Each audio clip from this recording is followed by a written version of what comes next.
सनातन धर्म में मां दुर्गा की आराधना का पर्व नवरात्रि विशेष महत्व रखता है। इन 9 दिनों में माता रानी के 9 स्वरूपों की पूजा की जाती है। उनका आशीर्वाद पाने के लिए भक्त तरह तरह के जतन करते हैं। इस पर्व में जवारे बोने का भी विशेष महत्व है। इनके फलने से कई संकेत प्राप्त होते हैं। नवरात्रि का त्योहार 26 सितंबर 2022 से शुरू हो रहा है। हिंदू धर्म में नवरात्रि के त्योहारों को बड़े धूमधाम के साथ मनाया जाता है। इस दौरान मां दुर्गा के 9 रूपों की पूजा अर्चना की जाती है। भक्त अपने घरों में और बड़े बड़े पंडालों में माता दुर्गा की प्रतिमा की स्थापना करते हैं। इसके साथ ही नवरात्रि के दिनों में लोग जवारे बोते हैं। इनके बिना माता की पूजा अधूरी मानी जाती है। नवरात्रि के पहले दिन से ही जौ बोए जाते हैं। नवरात्रि में जौ बोने के पीछे मान्यता है कि धरती की रचना के बाद जो सबसे पहली फसल उगाई गई थी वह जौ थी। 9 दिनों की नवरात्रि पूजा के बाद इसको नदी या तालाब में विसर्जित कर दिया जाता है। यदि नवरात्रि में जौ बोने के कुछ समय बाद ही उगने लगे और जल्द ही हरी भरी हो जाए तो यह आपके लिए एक बहुत ही शुभ संकेत है। ऐसी मान्यता है कि इससे संकेत मिलता है कि आपके घर के कामों में आ रही हर प्रकार की रुकावट जल्द ही दूर होगी और घर के सदस्यों का स्वास्थ्य भी अच्छा बना रहेगा। तेजी से जौ बढ़ने का अर्थ है कि घर में सुख समृद्धि आना शुरू हो चुकी है। यदि आपके घर की जौ सफेद और हरे रंग में तेजी से बढ़ रही है तो यह एक शुभ संकेत माना गया है। इसका अर्थ है कि माता ने आपकी पूजा स्वीकार की है। पीले रंग में उगने वाली जौ को भी घर में खुशियों की दस्तक माना जाता है। यदि नवरात्रों में बोई गई जौ ठीक प्रकार से नहीं उग रही है तो यह आपके घर के लिए एक अशुभ संकेत हो सकता है।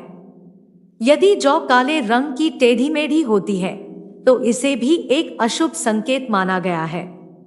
अगर आपके घर में बोई हुई जौ सूखी और पीली होकर झड़ना शुरू हो जाती है तो यह आपको संकेत देती है कि आपका भविष्य खतरे में है। ऐसे में आपको माता दुर्गा से प्रार्थना करनी चाहिए कि वह आपकी सारी परेशानियों को दूर करे। हेलो एवरीवन, आपके जौ अच्छे नहीं खिले खिले होते हैं, हरे भरे नहीं होते हैं तो यह वीडियो आपके लिए बहुत यूजफुल होने वाली है। तो आप बिना स्किप करे वीडियो को तक जरूर देखिएगा। और जौ ज्वारे होते हैं, जो खेती होती है वो शुभ का संकेत लाती है। तो अच्छी खेती होती है तो मन भी बड़ा प्रसन्न होता है, माता रानी भी प्रसन्न होती है। तो चलिए देखते हैं आप कैसे कर सकते हैं ये घनी यानी हरी भरी खेती। तो देखिए, आप सबसे पहले मिट्टी का बर्तन ले सकते हैं।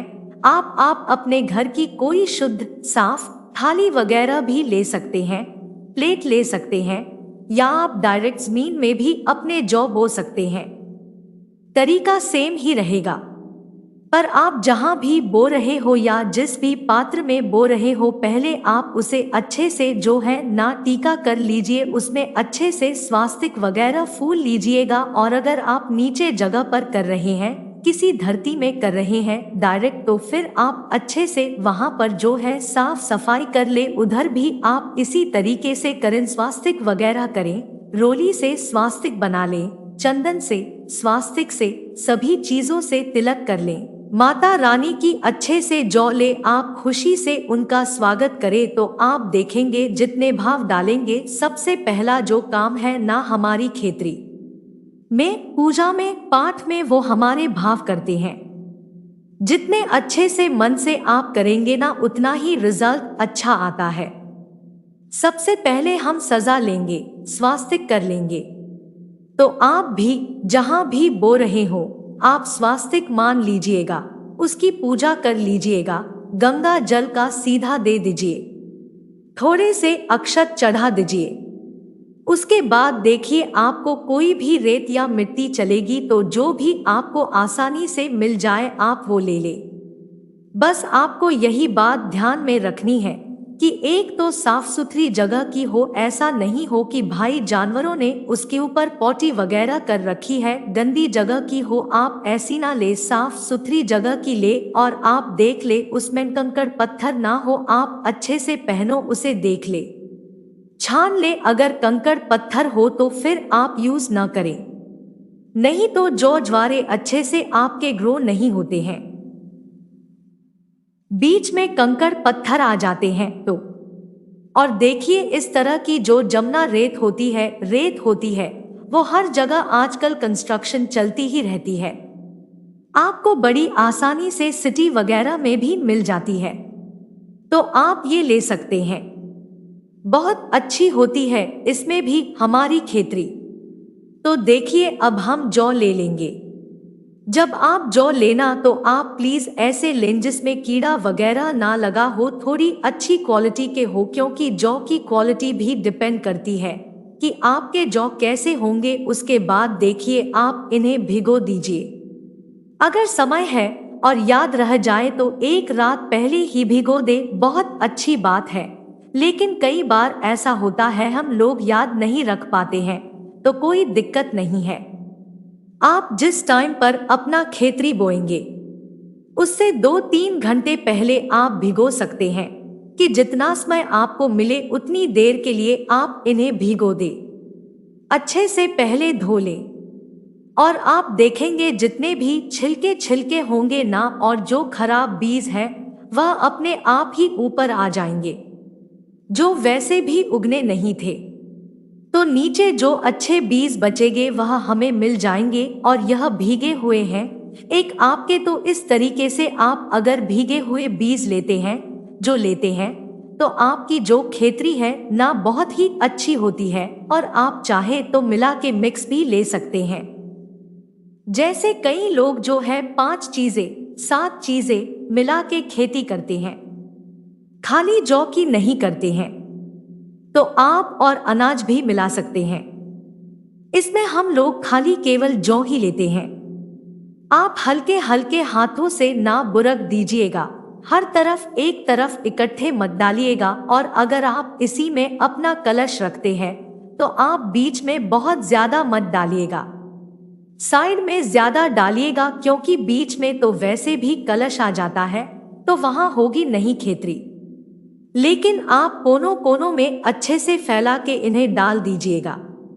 अच्छे से हम डाल देंगे भर के, और आप हल्का हल्का सा जो है गंगा जल का इस पर छींटा दे दीजिएगा।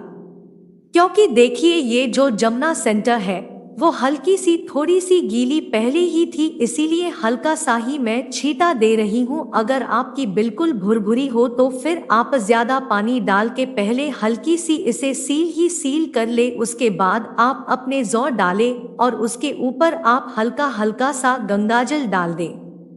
बहुत ज्यादा हमें कीचड़ नहीं करना है और ना ही बहुत ज्यादा सूखा रखना है। उसके बाद देखिए आपको हाथों से इन्हें मिक्स नहीं करना है। और ये जो जमुना रेत है हमारे पास ये थोड़ी सी सूखी हुई है, तो ये ले लेंगे और बुरका दूंगी हल्की सी। हमें हल्की सी जो परत बनानी है अपने ज्वारों के ऊपर, बहुत ज्यादा ढकना नहीं है, नहीं तो वो नीचे दब जाती है, अंकुरित होते ही है। और बहुत ज्यादा भी खुला नहीं छोड़ना, नहीं तो उन्हें गर्माइश नहीं मिलेगी, वो होंगे नहीं। आप मिट्टी ले, रेत ले, कुछ मिले उससे हल्का सा इस तरीके से उन्हें ढक दें।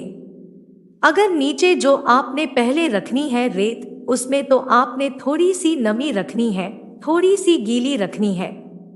ऊपर वाली लेयर को आपको बिल्कुल सूखा रखना है। और इसके ऊपर आप चाहें तो एक प्लेट ढक सकते हैं, क्योंकि जो ये शारदीय नवरात्रे होते हैं थोड़ी सी ठंडक हो जाती है इस समय पर, तो हमारे नवरात्रे ना तो जल्दी से नहीं हो पाते हैं। तो आप इस तरीके से एक प्लेट ढक दें और उसके ऊपर भी आप इस तरीके से स्वास्तिक बना दें। तो क्या होता है ना, इस तरह से ढकने से गर्माइश मिलती है हमारे ज्वारों को, तो बहुत जल्दी अंकुरित होते हैं और बहुत जल्दी हमारे जौ बढ़ने लगते हैं, उनकी अच्छी सी होती है। तो 1-2 दिन आपको ढक के रखना है, 1-2 दिन ढकिए। जैसे ही आपको दिखे कि अंकुरित फूट गए हैं फिर आप ये प्लेट अपनी हटा सकते हैं। और ये पे भी आप अच्छे से जो है स्वास्तिक वगैरह बना लें, पूजा कर लें। इसके ऊपर भी आप फूल वगैरह चढ़ा दें। और अगर आप इस तरह से ज्वारे बोएंगे ना तो आप देखिएगा एक बार कि आपके जौ कितने अच्छे होते हैं। और चाहे बाहर मौसम कैसा ही चल रहा हो, बारिश का चल रहा हो, ठंडक का चल रहा हो, आपके इसी तरह से खिले खिले जौ होंगे। और आपको ये वीडियो कैसी लगी, थोड़ी भी यूजफुल लगी तो मुझे ज़रूर बताइएगा कमेंट करके। और अगर आपको वीडियोस पसंद आ रही है, मेरा चैनल अच्छा लग रहा है तो लाइक, शेयर और सब्सक्राइब करना ना भूलें। ही में बेल आइकन को भी हिट कर दीजिएगा ताकि के नोटिफिकेशन टाइम से आपको मिलते रहें। जय माता दी।